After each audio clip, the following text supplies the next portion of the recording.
like 1 in the afternoon, I called Red Allen to make sure he's. And they were watching the Redskins game. Where were they? Were they in New York? They were down in Hyattsville, Maryland.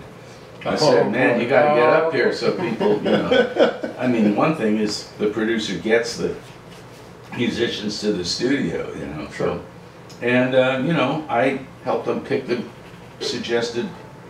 They record some instrumentals and more traditional type tunes, and I recorded about 6 more tunes, of which I think maybe 4 went on the album, and they put out a CD, I think, of those complete sessions a couple of years ago, or maybe 5 years ago, and included several tapes that were never released at the time, that I didn't even hardly remember.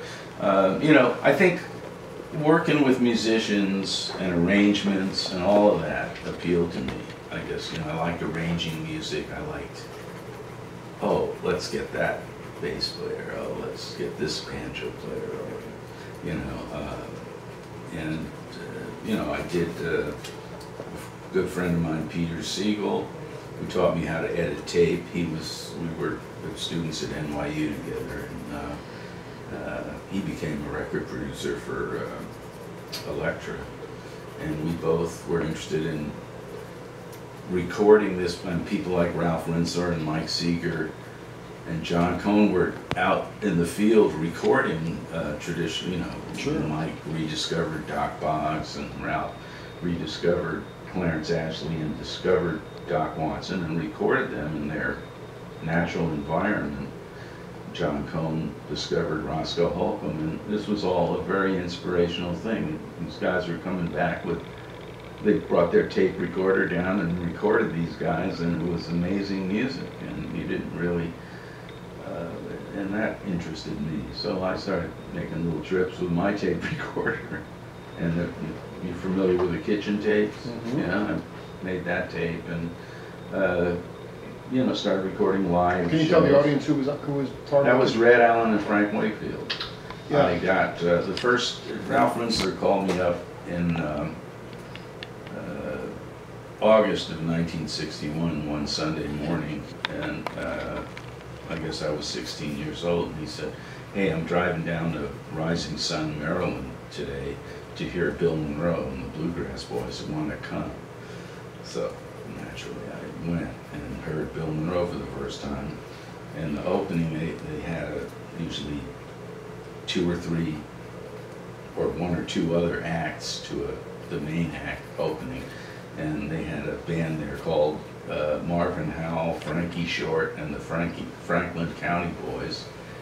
And their mandolin player was a young guy named Frank Wakefield, and who in 1961 was about as close to sounding like Bill Monroe as you could get. And I got the mistaken impression that all these guys sounded like that, right? And which was a great thing for me to think. They burned. And I became interested in Frank Wakefield's music, and then a couple of years later I heard that he had joined forces with Red Allen and was playing in a certain bar in Washington, D.C. in my spring break from NYU. I went down there with my Wallensack tape machine and my mandolin and walked into this little dive.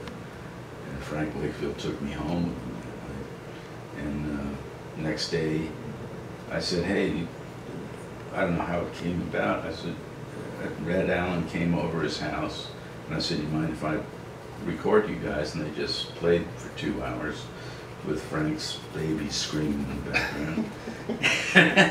And I probably transcribed every lick off that tape. It was just for my own enjoyment, you know, right. Or, you know. And then you know, several months after that, we ended up making that Folkways album. Actually, I picked that album up. I found that a few years ago, produced by David Grisman. The Rowan Brothers, what was tempting about producing that? That is a mercurial album, to say the least. It's interesting, because you... So can you talk about... Well, see, that would have been around 1971, 72. Yep. And, you know, bluegrass music, it just hadn't I wasn't burned out on it, but I mean it wasn't offering me any opportunities to make a living, and by that time I had 2 kids, and you know, I was the popular music of the late '60s. I mean, the the Beatles and the Rolling Stones. You know, it was kind of a fertile time for a lot of experimentation with Hendrix, that. Yeah, Jimi Hendrix and just a lot of the fusion music. You know, there was a lot going on. Sure. And some really good musicians, and a friend of mine named Richard Loren, who just wrote a book. I want to talk to Richard. Yeah, the former. I'm sure he'll talk to you. Yeah, right. He was my agent in Earth Opera in '67, '68, and we became friends, and we talked about. I had made some recordings in a studio in Boston just for the heck of it, putting different groups of musicians together. And Chris Rowan, I'd met both of Peter Rowan's younger brothers, and they both were writing really good songs. And I did recorded Chris Rowan doing one of his songs, and I decided, and they were all on their own. You know, Lauren Rowan had his little group. He had a really talented piano player, Bill Stevenson? No, Bill Stevenson was in the Earth Opera. This was another guy, Bill Elliott, I think. Bill Elliott. I think that was his name. Interesting. And they had a duo, and Chris Rowan had a little group, and I got the idea of putting them together, kind of like Everly Brothers of the of the 1970s or something. Right. And you know, and there was another artist named Jack Bonus who had played with Earth Opera. He was a really good saxophone player, but he was a great singer, and he had some good. He was writing really good songs, and we decided to form this production company and try to produce. You know, it was obviously pop music of a certain kind, but it was music. I mean, it's still, for me, that album, it's an acquired taste. It's a very interesting album, and I've heard it years. And most people talk about it as it was a big failure. I mean, a commercial failure. Right, and those things often they come around in history and resonate. And that was the end of my career in producing pop records. But hey, I did get Jim Keltner, and you know, I thought, you know, it was a good album, I thought. You know, Keltner was a jazz snob. Wow. I mean, this guy would sit in the front row of the Dragonwick Club in Los Angeles and watch Charles Lloyd and Bobby Hutcherson play. Wow. Lloyd dubbed them the modern jazz proteges. Wow. But then Keltner, like you, young family, had to support the family. Yeah.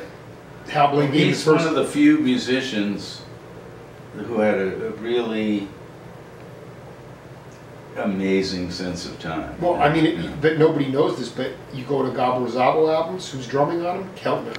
Claire Fisher albums, like contemporary, it's Keltner. So his background was in jazz, which is just great. I just love the fact that, regardless of the Rowan Brothers album, to bring in cats like Keltner who were jazz lovers, you know, and they could swing and they could feel. Yeah.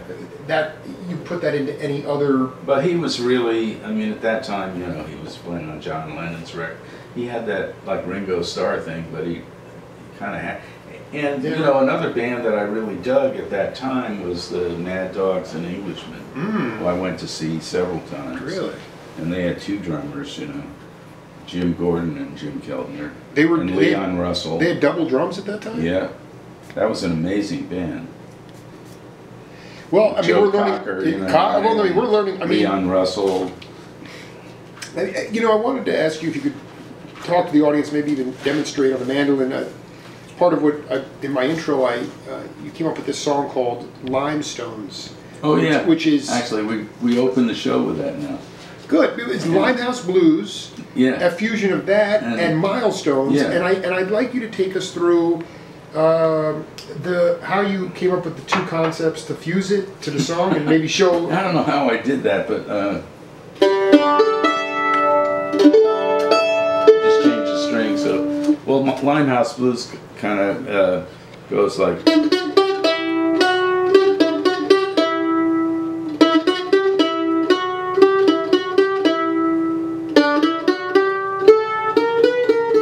Etc. You know, and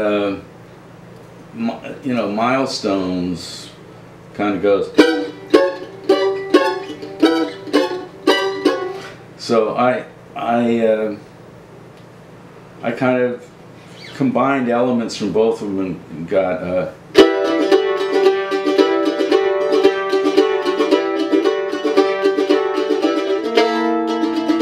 It's also the harmonic, the chords, the C7th and an A7th, you know, but